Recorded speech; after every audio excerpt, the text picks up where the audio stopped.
Мигранты в России напряглись. Досмотрите это видео до конца, и вы узнаете, почему в России потребовали ввести визы для мигрантов из Таджикистана. Подписывайтесь на наши обновления и будете в курсе всех последних событий. России нужно ввести визовый режим со странами Центральной Азии. Об этом во время заседания Государственной Думы заявил руководитель фракции «Справедливая Россия за правду» Сергей Миронов.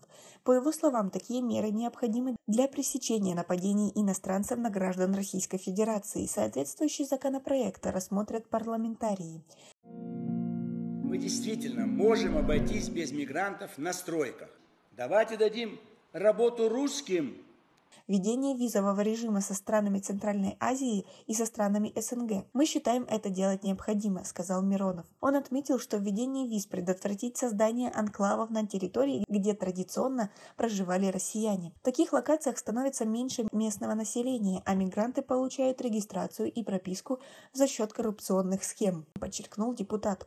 А как вы относитесь к такой инициативе? И не легче просто удалить эти коррупционные схемы? Как вы думаете? Свои ответы напишите нам, пожалуйста, в комментарии. Но, естественно, давайте поднимем зарплату. Убивают 3 зайцев.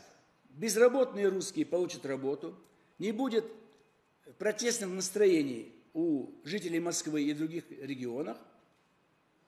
И понизится преступность. Все 3 плюса.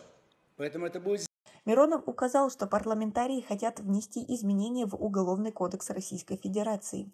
За групповое избиение, даже если человек отделался легким испугом, вообще никаких побоев, ничего нет.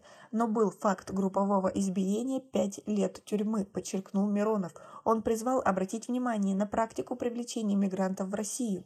Фракция будет настаивать на принятии срочных кардинальных мер. Ранее в парламенте выступили против упрощенного въезда трудовых мигрантов на территорию страны.